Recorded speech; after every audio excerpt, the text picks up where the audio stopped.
संसारमै उत्कृष्ट आवाज भएकी लता मङ्गेशकर।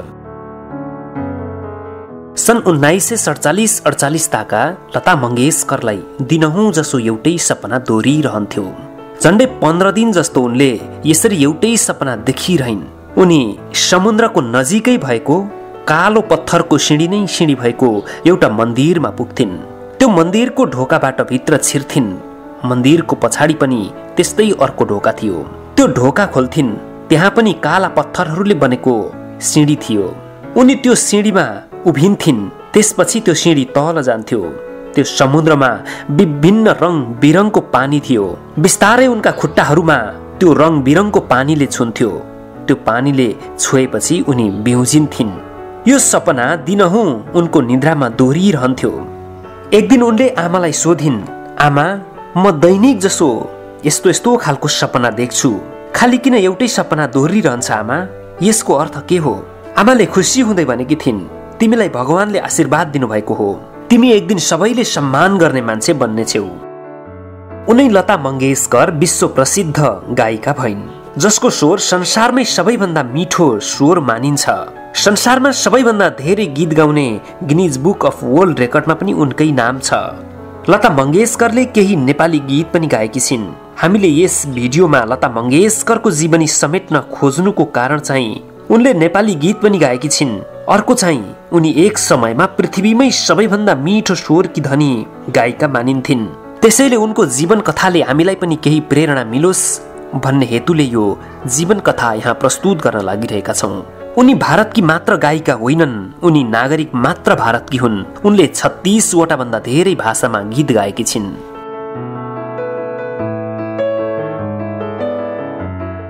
लता मङ्गेशकरका बुबाको नाम पण्डित दीननाथ मङ्गेशकर हो र आमाको नाम श्रीवन्ती मङ्गेशकर हो। दीननाथ मङ्गेशकरले श्रीवन्ती मङ्गेशकरसँग विवाह गर्नु पूर्व नर्मदासँग विवाह गरेका थिए। दीननाथ र नर्मदाबाट एउटी छोरी जन्मिएकी थिइन्। नाम थियो लतिका। लतिका सानैमा बितिन्। लतिका बितेको केही दिनमै नर्मदाले पनि संसार छोडिन्। त्यसपछि दीननाथ मङ्गेशकरले नर्मदाकी बहिनी श्रीवन्तीसँग दोस्रो विवाह गरे। दीननाथ मङ्गेशकर प्रख्यात ज्योतिष पनि थिए। एक दिन उनी बिहान घाम ताप्दै आफ्नो कुण्डली हेरिरहेका थिए। त्यतिबेला एकजना उनका साथी मास्टर विनायक आइपुगे र सोधे, किन बिहान बिहानै आफ्नै कुण्डली हेरिरहेका छौ? तब दीननाथले भने, यो घरमा अब हाम्रो सन्तानको रूपमा एउटा अद्भुत बालकको जन्म हुनेछ, जसलाई संसारले मान्नेछ। त्यसपछि उनका साथी मास्टर विनायकले यो त साह्रै खुसीको कुरा हो भनेर तत्कालै बधाई पनि दिए। सन् 1929 सेप्टेम्बर 28 का दिन लता मङ्गेशकरको जन्म भयो। उनका बुबा एउटा नाटक कम्पनी चलाउँथे। उनी त्यो बेलाका प्रख्यात सङ्गीत साधक र गुरु पनि थिए। लता सानो छँदा अलि चञ्चले र चुलबुले स्वभावकी थिइन्। उनी 5 वर्षकी हुँदी हुन्। उनका बुबाले विद्यार्थीहरूलाई सिकाउने ठाउँमा बुबासँगै जान्थिन्। एक दिन बुबाले विद्यार्थीलाई सुरको साधना गर्न लगाएर बाहिर निस्किए। एउटा विद्यार्थीले सुर मिलाएर गाउन सकिरहेको थिएन। उनले उनी भन्दा ठूला विद्यार्थीलाई रोक्दै त्यो सुर त्यसरी गाउने होइन, यसरी गाउनु पर्छ भन्दै सिकाइन्। ठिक त्यति बेला उनका बुबा उनका पछाडि आइपुगेका थिए। बुबा दीननाथ मङ्गेशकरले आफ्नी छोरीको गायनको प्रतिभा र स्वरको त्यतिबेलै पहिलो पटक महसुस गरे। दीननाथ मङ्गेशकरले आफ्नी श्रीमती श्रीवन्तीसँग भने, हामी गायक गायिकाहरू बाहिर खोजिरहेका छौँ, तर हाम्रै घरभित्र यति राम्रो गीत गाउने गायिका रहेछिन्। त्यसको भोलिपल्टबाट लतालाई पनि औपचारिक सङ्गीतको सिकाइ अगाडि बढाइयो।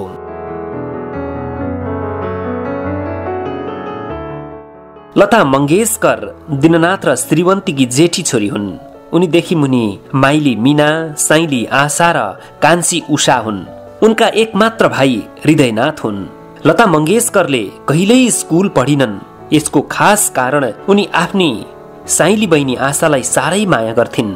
बुबाले लतालाई लगेर स्कुल भर्ना गरिदिएका थिए। लता सानी बहिनी आशालाई काखमा बोकेर स्कुल जान थालिन्। एक दिन सरले लतालाई बहिनी लिएर स्कुल आएको देखेर खुब गाली गरे। भोलिपल्टदेखि बहिनीलाई नलिई आउनु भने। लता रुँदै घर गइन्। मास्टरले मेरो खूब अपमान गरेर बहिनी आशालाई नली स्कुल आउनु भने। अबदेखि म कहिल्यै स्कुल जाँदिन। त्यसपछि उनी कहिल्यै स्कुल गइनन्। लता मंगेशकरले त्यस्तो माया गरेकी उनकी साइली बहिनी आशा नै विश्व चर्चित गायिका आशा भोसले हुन्। लता मंगेशकरको परिवार सन् 1941 मा इन्दौरबाट पुणेको कोल्हापुर बसाई सर्यो।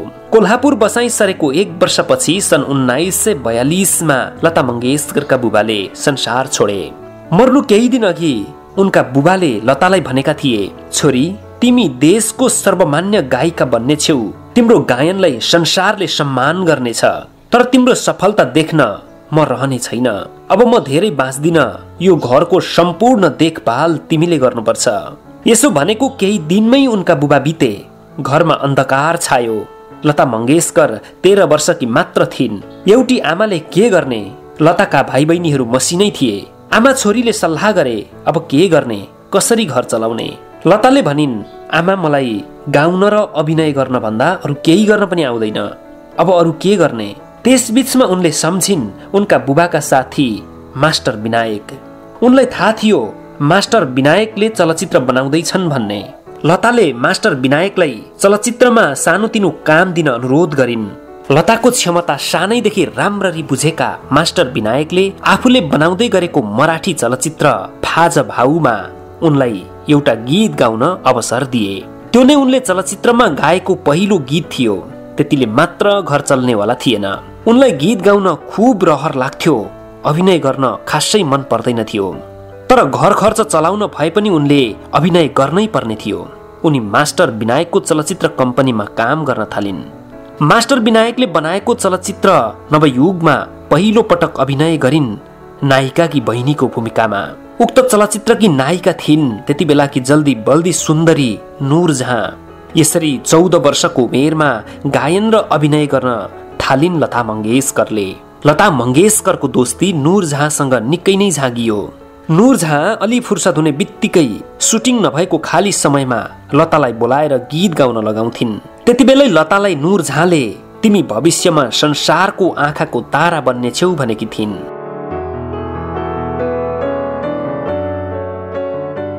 लता मंगेशकर 6-7 वर्षकी हुँदा उनका बुबाले उनलाई चलचित्र देखाउन लगे। उनले त्यो बेला हेरेको चलचित्रमा त्यति बेलाका चल्तीका हिरो थिए केएल साइगल।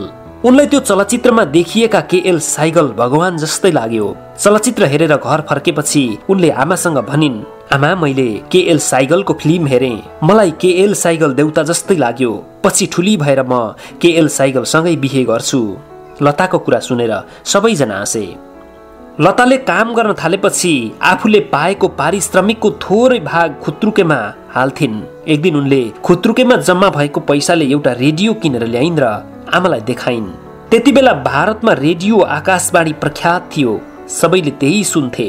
उनले रेडियोको मिटर घुमाउँदै आकाशवाणी लगाइन्। रेडियो आकाशवाणीमा समाचार आइरहेको रहेछ। नयाँ रेडियो खोल्ने बित्तिकै पहिलो पल्ट सुनेको समाचारले उनलाई झन्डै बेहोस बनायो। समाचारमा उनका आदर्श व्यक्ति केएल साइगलको मृत्युको खबर सनसनीपूर्ण भइरहेको रहेछ। उनलाई 9 नारी गलेर आयो। आफ्नो उद्देश्य, आफ्नो लगाव, आफ्नो रहर सबै सकिए जस्तो भयो। उनले आफ्नो आदर्शलाई भेट्न पनि पाइनन्। उनले त्यो रेडियो भोलिपल्टै बजारमा लगेर आधा दाममा बेचिदिन्।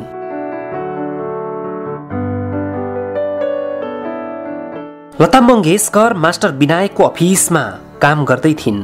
मास्टर विनायकले एउटा चलचित्र बनाउँदै थिए, बेटीमा अर्थात् छोरी र आमा। उक्त चलचित्रको सुटिङको लागि उनी मुम्बई गइन् र उनी मुम्बईबाट कहिल्यै कोल्हापुर फर्किनन्। त्यसपछि सुरु भयो उनको वास्तविक जीवनको सङ्घर्ष। उनी खासमा मुम्बईमै बस्ने, त्यतै सङ्गीत र अभिनयको थप अध्ययन पनि गर्ने भनेर सन् 1945 मा मुम्बईमै बस्ने निर्णय गरेर मुम्बई पुगेकी थिइन्। उनका गुरु मास्टर विनायकले पनि त्यही सल्लाह दिएका थिए।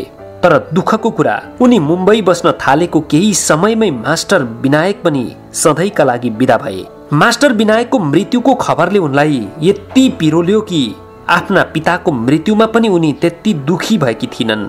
मास्टर विनायकले लतालाई मुम्बईमा मास्टर गुलाम हैदरसँग परिचय गराएर उनैसँग संगीतको अघिको साधना गर्नु भनेर फर्केका थिए। मास्टर विनायकको निधनपछि मास्टर गुलाम हैदर नै भए लताका गुरु भने पनि, पिता भने पनि, जे भने पनि। लताको स्वर, साधना र गायकी देखेर उनका गुरु मास्टर गुलाम हैदरलाई लाग्थ्यो यो संसारमा लता भन्दा राम्रो गाउने कोही हुने छैन कुनै दिन। गायकीको दुनियाँमा यिनले राज गर्नेछिन्। तर त्यतिबेला लतालाई मुम्बईमा बस्न र खानको खूब समस्या थियो। मास्टर गुलाम हैदरले थुप्रै निर्माताहरूलाई लताको लागि सानो ठाउँ दिन अनुरोध गरे। तर लताको आवाज सुनेर आवाज साह्रै मसिनो भयो, यो आवाज चल्दैन भन्दै सबैले अस्वीकार गरे। मास्टर गुलाम हैदरको कारण उनले पनि थुप्रै संगीत निर्देशकहरू पनि चिनिन्, तर कतैबाट पनि काम बनेन। उनी हैरान भइन्। चलचित्रहरूमा अलिअलि कता कता सानोतिनो भूमिका पाउँथिन्, त्यसले मुम्बईमा चल्न सक्ने अवस्था थिएन। अर्कोतिर उनलाई अभिनय गर्न पटक्कै मन थिएन, अरू काम गरौं भने पढेको पनि थिएन। उनी निस्सासिन्दो जन्जालमा फसिन्। उनको यो अवस्था देखेर पग्लिएका उनका गुरु गुलाम हैदरले उनलाई धैर्य गर्न आग्रह गर्दै भने, तिमी केही समय नआत्तिनु, तिम्रो समय चाँडै आउनेवाला छ। अहिलेको असजिलोपनमा म केही रुपैयाँ सहयोग गर्छु, पछि सक्यौ भने फिर्ता गर्नु, नत्र पर्दैन। म तत्कालै मजबुर नामक चलचित्रमा संगीत गर्दैछु। त्यो चलचित्रमा एउटा गीतको लागि निर्मातालाई जसरी पनि मनाउँछु। लता मंगेशकरसँग हुन्छ भन्नुको विकल्प थिएन। उनलाई घर फर्किने कुराले झन काली लाग्थ्यो। मास्टर गुलाम हैदरले उनलाई त्यो गीतको काम गर्ने बेलामा भनेका थिए, तिमीले गीतको बोल कहिल्यै नबिर्सिनु, गाउनु पूर्व शब्द राम्रो अध्ययन गर्नु, शब्द र संगीतका सर्जकहरूलाई आदरपूर्वक सम्झिनु, एक एक शब्द स्पष्ट र निर्धक्क उच्चारण गर्नु, र सबभन्दा महत्त्वपूर्ण कुरा तिमीलाई गीतका शब्दहरूको अर्थ, भाव र मर्म राम्रोसँग थाहा हुनुपर्छ। एक दिन यस्तो समय आउनेछ अहिले तिमीलाई नकार्ने सबै निर्माताहरू तिम्रो पाउमा हुनेछन्। त्यस दिनदेखि लताको जीवनमा यो कुरा मन्त्र जस्तै गरी गुन्जिरह्यो। उनले उक्त चलचित्रको गीत गाइन्। गीतको बोल थियो, दिल मेरा तोडा किसी का ना छोडा। यो गीतले राम्रो चर्चा पायो। त्यस गीतपछि उनले केही गीतहरू गाउने अवसर पाइन्। त्यसरी थोरै भए पनि गीत गाउने अवसर पाउँदै गर्दा गुलाम हैदरले नै उनलाई एउटा चलचित्रको गीतको लागि अवसर मिलाइदिएका थिए। उक्त चलचित्रमा त्यतिबेलाका हट केक दिलीप कुमारले अभिनय गर्ने भएकाले गुलाम हैदरलाई लागेको थियो त्यो गीत गाएपछि लताले पछि फर्किनु पर्ने छैन। तर भयो दुर्भाग्य, स्टुडियोमा गीत गाउन पसिसकेकी लतालाई देखेपछि दिलीप कुमारले यो गायिकाको आवाजमा मराठी दाल भातको गन्ध आउँछ, अर्कै गायिका खोज। हिन्दी गीतमा धेरै जसो उर्दू भाषाका शब्दहरू हुन्छन्, मराठीहरूले गाउन सक्दैनन् भनिदिए। लता मंगेशकर रुँदै रुँदै स्टुडियोबाट बाहिर निस्किन्। लतालाई जिन्दगीमा पहिलो पटक रिस उठ्यो, त्यो पनि दिलीप कुमारसँग। उनलाई दिलीप कुमारलाई चिथोरौं जस्तो लाग्यो। त्यसपछि उनी रुँदै रुँदै त्यतिबेलाका भेटरान संगीत डाइरेक्टर आनन्द विश्वासका सहयोगी मोहम्मद सफीलाई भेट्न गइन्। उनले मोहम्मदलाई भनिन्, सबैभन्दा छिटो र सजिलो गरी उर्दू भाषा सिकाउने ठाउँ कहाँ छ, मलाई पुर्याइदिनु। त्यस्तै भयो। उनले केही दिनमै रात दिन गरेर उर्दू भाषा सिकिन्। त्यसपछि उनले बिस्तारै गुलाम हैदर हुँदै अन्य भेटरान संगीत डाइरेक्टरहरूसँग काम गर्ने अवसर पाउन थालिन्। सन् 1947 देखि उनले अभिनयको पाटो सधैँका लागि छोडिदिन्। उनको बिस्तारै गायनको चर्चा हुँदै गयो। उनलाई श्रोताले स्वीकार्दै गए, निर्माताहरूले खोज्न थाले। उनी यति व्यस्त हुन थालिन् कि 6 देखि 8 वटा सम्म दैनिक गीतहरू रेकर्ड गर्न थालिन्।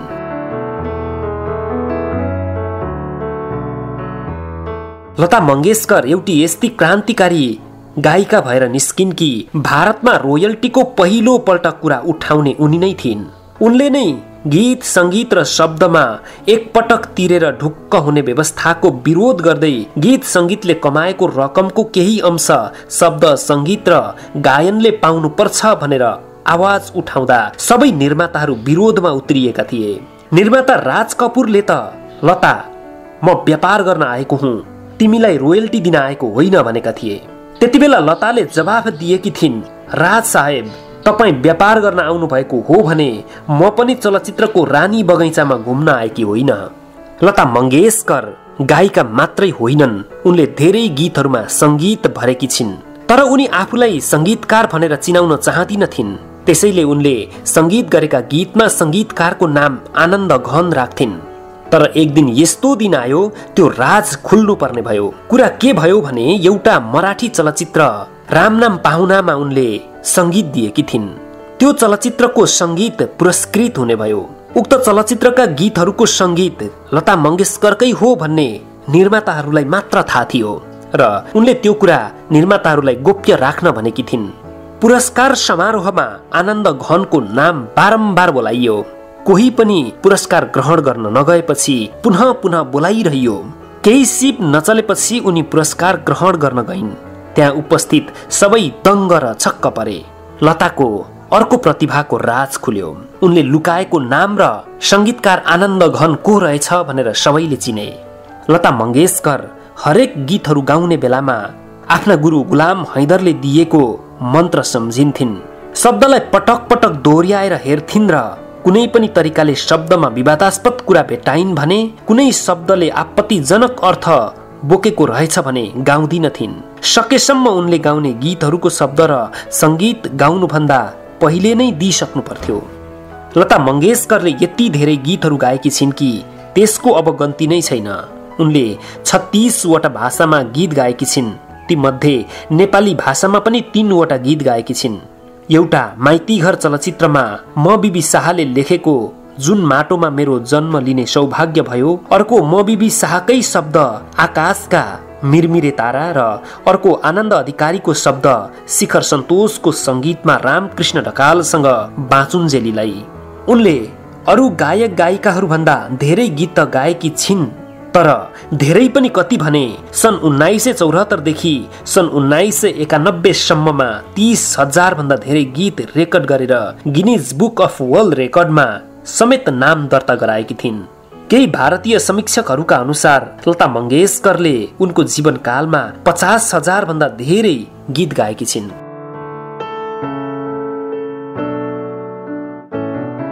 सन् 1950 को दशकमा जब लता मङ्गेशकरको आवाजको जादु चल्न थाल्यो, त्यसपछि त्यो आवाजलाई दबाउने शक्ति पनि जुरुमुराउन थाल्यो।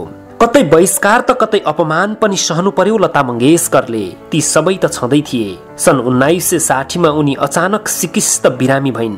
डाक्टरकोमा देखाउन जाँदा उनको स्थिति निकै नाजुक भइसकेको थियो। डाक्टरले हेरविचार गरेपछि उनको शरीरमा मन्द विष फैलदै गरेको जानकारी भयो। डाक्टरले उक्त कुरा सार्वजनिक गरेपछि कुराको गहन खोजी हुन थाल्यो। तर कुरा बाहिर आउने बित्तिकै उनको भान्से भाग्यो। भान्से भाग्यो पनि यसरी कि कहीँ कतै कहिल्यै फेला परेन। भनिन्छ ती भान्सेलाई कसैले प्रयोग गरेको थियो र भान्से समातियो भने रहस्य खुल्ने डरले भान्सेलाई नै गायब पारियो। लता मङ्गेशकरले झन्डै आफ्नो आवाज गुमाइन्, तर बिस्तारै आवाज जस्ताको तस्तै भयो। लता मङ्गेशकरले विवाह गरिनन्, या त भनौँ उनले गायनलाई नै आफ्नो जीवन साथीको रूपमा ठानिन्, वा त भनौँ उनी 6 वर्षको हुँदा चलचित्रमा देखेका उनलाई भगवान लागेका चलचित्रका नायक केएल साइगल जति बेला 6 वर्षकै उमेरमा उनले विवाह गर्छु भनेकी थिइन्। पछि उनको मृत्युपछि साह्रै विक्षिप्त भइसकेपछि त्यस पछाडि उनलाई विवाह गर्ने मन नै नलागेको पनि हुन सक्छ। उनले आफ्नो गायनबाट असंख्य पुरस्कार र सम्मान पनि पाएकी छिन्। भारतमा प्रदान गरिने सबैभन्दा ठूलो पुरस्कार भारत रत्न पुरस्कार समेत पाएकी छिन्। त्यो भन्दा ठूलो कुरा, सबैभन्दा धेरै गीत गाउनेमा गिनिज बुक अफ वर्ल्ड रेकर्डमा समेत उनको नाम दर्ता छ। पछिल्लो समयमा अत्याधिक पुरस्कार र सम्मान उनका लागि समर्पण हुन थालेपछि अब नयाँ पुस्ताले पुरस्कार सम्मान पाउनुपर्छ भनेर उनले सम्मान र पुरस्कार ग्रहण नगर्ने घोषणा गरिन्। उनको जमानामा संगीतको विश्व बजारमा सबैभन्दा सुन्दर आवाजकी धनी लता मङ्गेशकरलाई दीर्घ जीवनको कामना।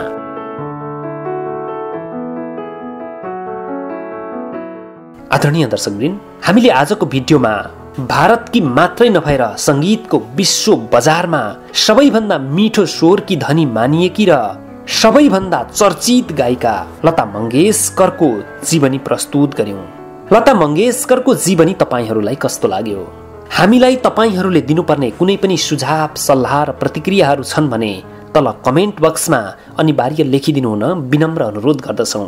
साथै तपाईलाई सबैभन्दा मन परेको लता मंगेशकरको गीत कुन हो त्यो समेत तल कमेन्ट बक्समा राखिदिनु हुनका लागि र लेखिदिनु हुनका लागि विनम्र अनुरोध गर्दछौं। यो भिडियो मन पर्यो भने लाइक, कमेन्ट र शेयर गरिदिनु हुन विनम्र अनुरोध गर्दै यो भिडियोलाई अन्तिमसम्म हेरिदिनु भएकोमा धेरै धेरै धन्यवाद। हवस् त, नमस्कार।